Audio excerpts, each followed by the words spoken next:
Sampah sudah sangat sering kita jumpai, mencemari, mengotori, dan merusak lingkungan. Yang paling buruk dari sampah adalah mematikan ekosistem makhluk hidup.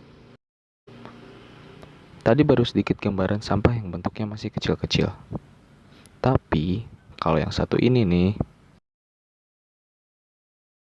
kamu bisa lihat sendiri kan sampah ban ini bertumpuk-tumpuk, bertindihan satu sama lain sepanjang jalan, hampir setinggi rumah. Berapa kerugian yang dapat ditimbulkan oleh sampah sebanyak ini? Mau dikubur, tidak dapat terurai. Mau dibakar, asapnya malah menimbulkan masalah baru dan mencemari udara. Jadi, apa yang bisa kita lakukan? Saya teringat akan sebuah jurnal yang berjudul Application of Polymer Silica Foam and Crushed Rubber in Production of Pervious Concrete pada 2019 lalu. Penulisnya adalah Di-Wan Lee, Alitong Troli, Madi Saryati, Fatollah Sajedi, Diotin Bui, Peyman Kianmer, Edi Tonizam Muhammad, dan Majid Koram. Beton berpori atau pervious concrete yang disingkat PC merupakan jenis beton yang memiliki pori-pori atau rongga pada strukturnya, sehingga memungkinkan cairan mengalir melalui rongga-rongga yang terdapat pada betonnya. Pada saat ini, penggunaan PC banyak digunakan di area parkiran, pejalan kaki, dan perkerasan untuk lalu lintas yang memiliki kepadatan yang rendah. Keunggulan dari beton biasa adalah kemampuannya dalam menyerap air, sehingga jika hujan turun, air tidak akan menggenangi jalanan dan langsung masuk ke selokan. Oke, kalau begitu kita akan mulai pembahasan apa yang akan dibahas dari jurnal tersebut. Hasil apa yang didapatkan, mari kita cari tahu. Ayo kita mulai.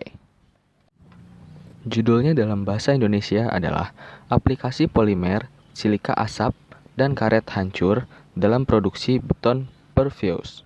Saya, Daniel Navihantoro, mahasiswa Universitas Mercu Buana dengan nomor induk mahasiswa 4161931013 akan menemani kalian semua untuk membahas apa yang ada pada jurnal berikut ini. Latar belakang dari jurnal ini adalah untuk mendapatkan beton pervious atau PC dengan sifat fisik dan mekanik yang lebih kuat daripada yang digunakan pada trotoar. Dilakukan penyelidikan dengan menggunakan bahan yang berbeda, khususnya dari limbah global yang berada di daerah padat penduduk. Penulis menggunakan ban bekas yang dibuang dan partikel karet ban dari produksi untuk didaur ulang. Dalam penelitian ini, kombinasi dari polimer, asap silika, dan agregat karet dari partikel ban karet yang telah dihancurkan digunakan sebagai bahan baku untuk mendapatkan PC yang sangat optimal.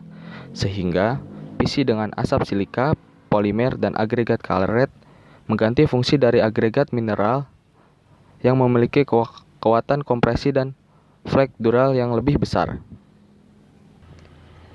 Rumusan masalahnya adalah adanya limbah ban yang dibuang begitu saja tanpa dimanfaatkan kembali, sehingga dikembangkan sebuah inovasi penggunaan karet ban pada aspal atau semen beton.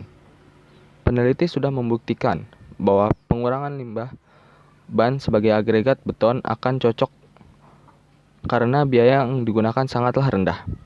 Mayoritas penelitian terkait telah menunjukkan bahwa agregat karet telah jelas meningkatkan daktilitas, kekerasan beton, dan mengatasi kelemahan dan kerapuhan pada beton.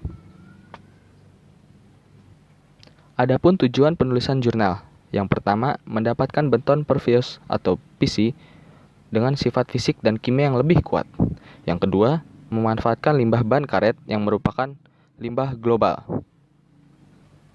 Dasar dari teori jurnal tersebut adalah, dalam penelitian saat ini, kombinasi polimer, silika asap, dan agregat karet yang dihasilkan dari partikel ban karet telah digunakan untuk mengoptimalkan PC.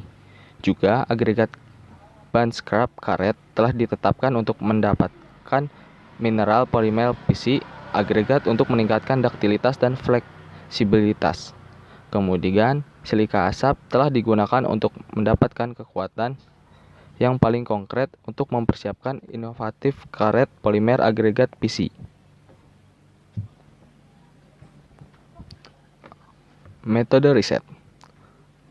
Yang pertama ada regangan.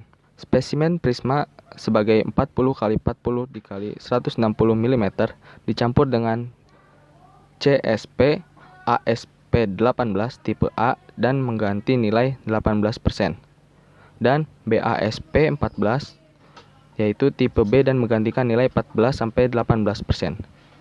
Yang kedua ada resistensi dampak.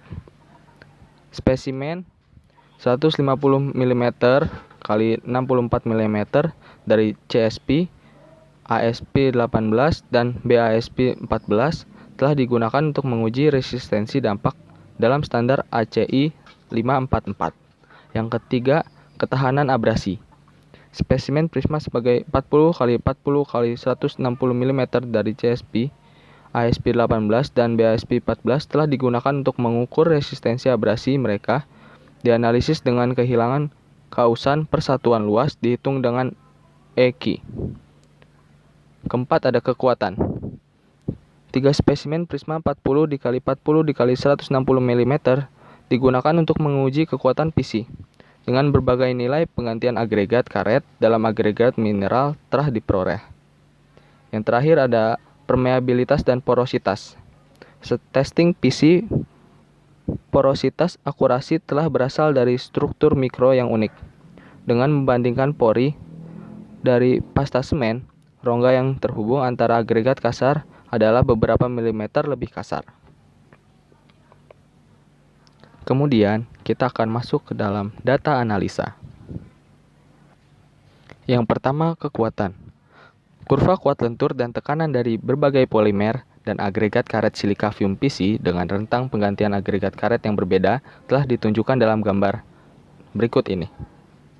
Bisa kita lihat untuk kurva yang sebelah kiri adalah composite strength dan kurva yang sebelah kanan adalah fractural strength.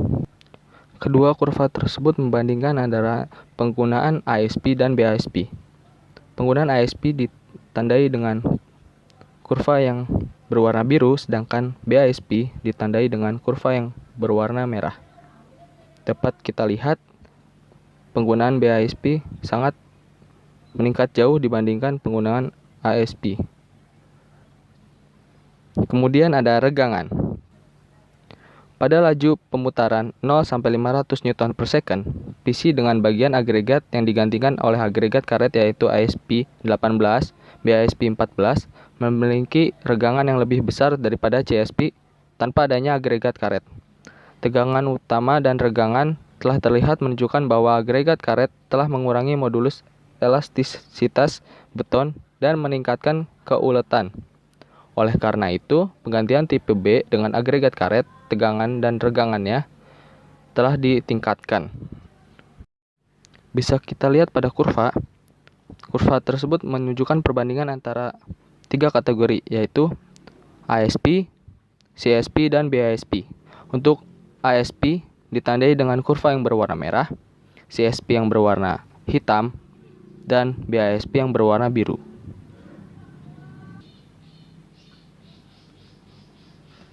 Kemudian ada resistensi abrasi. Kehilangan aus per unit area ASP18 dan BASP14 telah menurun sebesar 13 dan 25% dibandingkan dengan CSP. Selain itu, proses abrasi beton atau proses perpatahan berarti bahwa permukaan material memiliki siklus pembentukan retak dan perambatan retak yang telah diperpanjang yang mengarah ke fragmen-fragmen kecil, terjadi lapisan penutup dan tergores dari matriks. Bisa kita lihat pada tabel.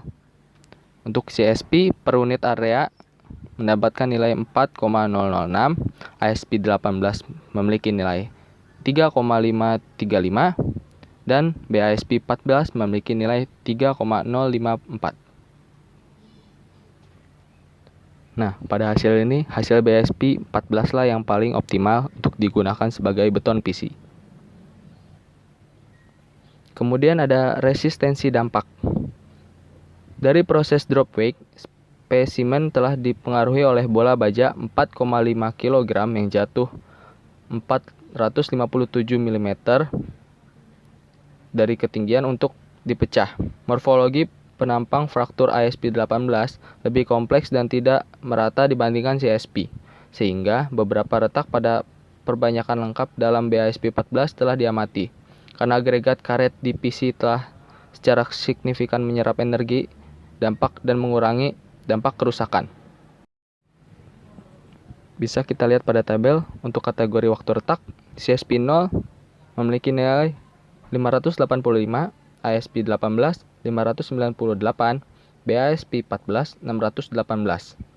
Untuk kategori waktu pecah, CSP0 memiliki nilai 593, ASP18 621, BASP14 645. Kemudian untuk kategori dampak resensi kilonewton meter, CSP0 memiliki nilai 11,95, ASP18 12,52, BASP14 memiliki nilai 13,18. Kemudian ada porositas dan permeabilitas. Metode ideal untuk beton aspal telah diletakkan di kerangka granular kasar pada pengembangan kotak batu ke batu dan konten void udara terhubung tinggi AV yang memberikan gesekan besar serta permeabilitas ke permukaan perkerasan. Bisa kita lihat indeks porositas efektif untuk CSP sebesar 18,8%, untuk ASP18 18%, untuk BASP14 18,4%. Kemudian untuk posporitas total CSP 19,9%, ASP 18,6%, dan BASP 14 19,5%. Kemudian permeabilitas untuk CSP 0,541 cm per second, ASP 18 0,527 cm per second. Yang terakhir BASP 14 0,56 cm per second. Kita masuk ke dalam pembahasan. Banyak peneliti yang mengevaluasi kemajuan teknologi beton yang dihasilkan dari berbagai inovasi untuk diaplikasikan secara khusus. Beton digunakan dalam berbagai aspek dengan mempertimbangkan PC seperti trotoar yang berkelanjutan dengan permeabilitas yang tinggi. Banyak studi telah memfokuskan untuk memproduksi PC dengan fisik dan mekanik yang lebih baik yang meliputi aspek densitas, kekuatan, porositas, atau sifat menyerap dan permeabilitas. Mempertimbangkan sifat asap silika, baik itu kimia ataupun fisiknya, dalam beton untuk menjadikan pozolan sangat reaktif. Tetapi asap silika yang telah diaplikasikan akan melampaui fitur mekanik dan daya tahan beton. Beton yang diaplikasikan dengan asap silika telah terbukti memiliki kekuatan tinggi yang berkelanjutan. Penerapan bubuk mineral industri yang berbeda, yaitu silika asap dan pengisi batu kapur, dan produk organik seperti superplastik dan agen memodifikasi viskositas telah secara signifikan meningkatkan jangkauan kinerja beton. Kesimpulan dari jurnal ini adalah, menurut hasil pengujian, rasio penggantian optimal tipe A dan B adalah masing-masing 18 dan 14%, menyebabkan kekuatan lentur dan tekanan tinggi. Namun, kekuatan lentur telah jelas meningkatkan dibandingkan dengan kekuatan tekanan agregat mineral yang digantikan dengan agregat karet. Modulus elastisitas PC telah berkurang ketika agregat mineral telah digantikan oleh agregat karet. Kemudian, terjadi peningkatan yang luar biasa pada tegangan dan regangan ultimate beton. Secara berangsur-angsur, ketahanan terhadap abrasi dan benturan pada PC telah secara signifikan dikembangkan oleh agregat mineral yang digantikan oleh agregat karet dan polimer, sehingga PC agregat silika karet telah menunjukkan keuletan. Posporitas dari kursus gesekan dengan lebih dari 18% dan permeabilitas dengan lebih dari 0,5 cm per second berada di atas ASTM OGFC. Saran yang dapat saya berikan untuk jurnal ini adalah diperlukan penelitian lebih mendalam tentang berbagai komposisi beton agar didapat formulasi yang lebih sempurna agar PC yang dihasilkan optimal dalam berbagai kondisi. Demikian yang dapat saya sampaikan dalam video ini. Kurang lebihnya mohon maaf jika ada kata-kata yang sulit didengar. Dan terima kasih telah menonton video ini. Sampai jumpa di lain waktu. Dadah.